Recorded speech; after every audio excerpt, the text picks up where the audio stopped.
तो चलिए आज एक बहुत ही दिलचस्प सफर पर चलते हैं। एक ऐसा सफर जो हमें बताएगा कि कैसे पत्थर के मामूली औजारों से भारत के पहले महान साम्राज्य की नींव रखी गई। ये हजारों सालों की कहानी है जिसे हम तेजी से समझने की कोशिश करेंगे। तो चलिए शुरू करते हैं। सोचिए जरा, एक साम्राज्य, एक पूरा एम्पायर बनाने में आखिर लगता क्या है? ये एक बहुत बड़ा सवाल है ना? और यही सवाल आज के हमारे इस पूरे विश्लेषण की बुनियाद है। क्या सिर्फ पत्थर के औजार काफी थे, या फिर लोहे जैसे मजबूत हथियार, या फिर इन सब से बढ़कर एक नया आइडिया, एक नया विचार? भारत की कहानी में सच तो ये है कि इन तीनों ने ही मिलकर पाषाण युग से एक विशाल साम्राज्य तक का रास्ता बनाया। अच्छा, तो अब सवाल ये उठता है कि हम हजारों साल पहले हुई इन घटनाओं के बारे में आखिर जानते कैसे हैं? क्या सुराग है हमारे पास? देखिए, इतिहासकार ना किसी जासूस की तरह काम करते हैं। वो अतीत के टुकड़ों को जोड़कर एक पूरी तस्वीर बनाते हैं, और इसके लिए उनके पास दो तरह के मेन सुराग होते हैं। एक होते हैं पुरातात्विक स्रोत, यानी वो सारी चीजें जो जमीन की खुदाई से मिलती हैं, जैसे पुराने सिक्के, मिट्टी के बर्तन, औजार। और दूसरे होते हैं साहित्यिक स्रोत, यानी वो सब कुछ जो लिखा हुआ मिला है, चाहे वो धार्मिक ग्रंथ हो, किसी की जीवनी हो, या फिर मेगास्थनीज जैसे विदेशी यात्रियों के लिखे हुए यात्रा विवरण। तो चलिए अब कहानी को बिल्कुल शुरू से शुरू करते हैं, उस दौर से जब पहले बड़े तकनीकी और सामाजिक बदलाव हो रहे थे। ये जो पाषाण युग था ना, इसमें तरक्की धीरे धीरे हुई। सब कुछ शुरू हुआ पूरा पाषाण काल के एकदम सिंपल से पत्थर के औजारों से। फिर आया मध्य पाषाण काल, जिसमें माइक्रोलिथ जैसे छोटे और बेहतर औजार बनने लगे। और हाँ, इसी दौर में जानवरों को पालतू बनाना भी शुरू हुआ। और बस यहीं से नवपाषाण काल में खेती की नींव पड़ी, और आखिरकार हड़प्पा के पहले शहरों का जन्म हुआ। ये जो मध्य पाषाण काल था ना, ये एक बहुत बड़ा टर्निंग पॉइंट था। टेक्नोलॉजी में एक जबरदस्त उछाल आया। माइक्रोलिथ्स यानी छोटे धारदार पत्थर के ब्लेड। पर इससे भी कहीं ज्यादा बड़ी बात जो हुई वो ये कि इंसानों ने अपना पहला साथी बनाया। जी हाँ, पहला पालतू जानवर था कुत्ता। बागोर और आदमगढ़ जैसी जगहों पर इसके सबूत मिले हैं। और यह सिर्फ एक जानवर पालना नहीं था, ये इंसानों और जानवरों के रिश्ते की एक बिल्कुल नई शुरुआत थी। और यहाँ अंदाजा लगाया जा सकता है कि ये टेक्नोलॉजी में कितना बड़ा जंप था। कहाँ एक तरफ वो मोटा सा फ्लेक टूल जिसे बस दो पत्थरों को टकराकर बना लिया, और कहाँ दूसरी तरफ ये छोटा सटीक माइक्रोलिथ। सोचिए, इस एक बदलाव ने शिकार को कितना ज्यादा एफिशिएंट, कितना कुशल बना दिया होगा। चलिए अब आगे बढ़ते हैं हड़प्पा सभ्यता की ओर। ये जो छोटी छोटी मोहरें हैं ना, ये सिर्फ पत्थर के टुकड़े नहीं हैं, ये उस दौर के व्यापार की रीढ़ की हड्डी थीं। इन्हें एक तरह का ऑफिशियल स्टैंप या लोगो समझ सकते हैं। जब सामान पैक होता था तो गीली मिट्टी पर इस मोहर को दबा दिया जाता था। इसे सीलिंग कहते थे। इससे ये गारंटी हो जाती थी कि भाई रास्ते में सामान के साथ कोई छेड़छाड़ नहीं हुई है। कितना सोफिस्टिकेटेड सिस्टम था। और ये तो कमाल ही है, ये कोई हड़प्पा की चीज नहीं, बल्कि मेसोपोटामिया के एक राजा सारगोन का शिलालेख है। और इसमें साफ साफ लिखा है कि मेलुहा से जहाज आते थे। पता है ये मेलुहा कौन सा इलाका था? ये हड़प्पा का ही इलाका था। ये इस बात का पक्का सबूत है कि उस जमाने में इंटरनेशनल ट्रेड होता था। सोचकर भी हैरानी होती है कि हजारों साल पहले दुनिया कितनी कनेक्टेड थी। चलिए अब कहानी में एक नया मोड़ आता है।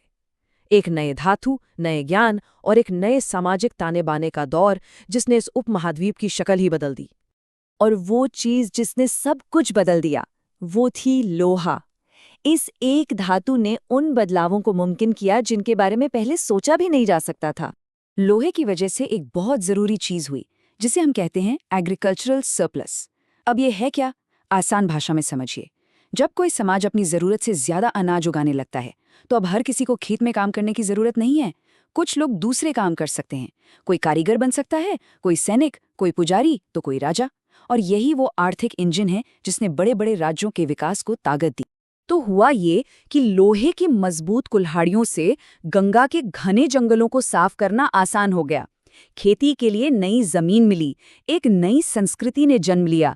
समाज को चलाने के लिए वर्ण व्यवस्था बनाई गई, जिसमें काम के आधार पर भूमिकाएं तय की गईं। और धीरे धीरे छोटे छोटे कबीलाई इलाके जुड़कर बड़े टेरिटोरियल किंगडम्स यानी जनपद बनने लगे। लेकिन जब भी कोई नई व्यवस्था बनती है तो उसे चुनौती भी मिलती है। 6ठी शताब्दी ईसा पूर्व का दौर कुछ ऐसा ही था। ये सिर्फ नए राज्यों का नहीं बल्कि नए और क्रांतिकारी विचारों का भी दौर था। उस वक्त भारत आज जैसा एक देश नहीं था, बल्कि ये 16 शक्तिशाली राज्यों में बटा हुआ था, जिन्हें महाजनपद कहा जाता था। और इन सब में आपस में होड़ लगी थी, जिनमें से आखिरकार मगध सबसे ताकतवर बनकर उभरा। ईंट और गारे से शहर तो बन जाते हैं, लेकिन विचारों का साम्राज्य कैसे खड़ा होता है? एक ऐसा साम्राज्य जो दिलों पर राज करे। यही वो सवाल है जो हमें उस दौर की महान बौद्धिक क्रांति की तरफ ले जाता है। और ये बहुत दिलचस्प है। उस दौर में मोक्ष यानी जीवन मरण के चक्र से मुक्ति पाने के लिए 3 बड़े रास्ते सामने आए। एक तरफ था ब्राह्मणवाद, जो पुजारियों के नेतृत्व में जटिल यज्ञों और अनुष्ठानों पर जोर देता था। तो दूसरी तरफ महावीर के नेतृत्व में जैन धर्म ने अहिंसा और कठोर तपस्या का मार्ग दिखाया। और फिर थे गौतम बुद्ध, जिन्होंने मध्यम मार्ग का उपदेश दिया। इन नए विचारों ने समाज के एक बड़े तबके को अपनी ओर खींचा। और अब हम कहानी के उस मुकाम पर पहुंचते हैं जहां ये सारी कड़ियां जुड़ती हैं। टेक्नोलॉजी, खेती, राजनीति और नए विचार, इन सब ने मिलकर जिस चीज को जन्म दिया वो था भारत का पहला महान साम्राज्य, मौर्य साम्राज्य। पर सवाल ये है कि इतना बड़ा, इतना विशाल साम्राज्य जिसमें अलग अलग तरह के लोग, अलग अलग संस्कृतियां थी, इसे आखिर चलाया कैसे जाता था? एक राजवंश इसे कंट्रोल कैसे करता था?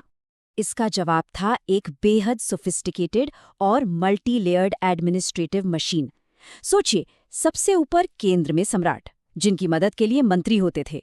फिर बड़े बड़े प्रांतों के लिए गवर्नर्स, जिला लेवल पर अलग अधिकारी और शहरों गांवों में अपनी पंचायतें और मुखिया। और इस पूरे सिस्टम को बैकअप देती थी एक विशाल सेना और एक जबरदस्त जासूसी नेटवर्क। ये मौर्य साम्राज्य का ढांचा था, उसका कंकाल था। और फिर कहानी में आते हैं सम्राट अशोक और उनका धम्म। ये बात समझनी बहुत जरूरी है कि धम्म कोई नया धर्म नहीं था। ये सामाजिक व्यवहार का एक कोड था, एक नैतिक नीति थी। कलिंग युद्ध में हुए भयानक खून खराबे के बाद अशोक को ये एहसास हो गया था कि कोई भी साम्राज्य सिर्फ तलवार के दम पर नहीं चल सकता। इसलिए उन्होंने अहिंसा, सहनशीलता और बड़ों का सम्मान जैसे उसूलों पर जोर दिया, ताकि अपने इतने बड़े साम्राज्य को नैतिक रूप से एक साथ जोड़ सकें। ये एक मॉरल कोड भी था और एक बहुत बड़ी पॉलिटिकल स्ट्रैटेजी भी। तो एक मामूली पत्थर के औजार से शुरू हुआ सफर एक पूरे साम्राज्य के लिए नैतिक कोड तक पहुंच गया। तो फिर सोचिए, किसी भी सभ्यता को बनाने के लिए सबसे शक्तिशाली औजार क्या है? कोई पत्थर या लोहा, या फिर एक विचार? इस सवाल पर जरूर सोचिएगा।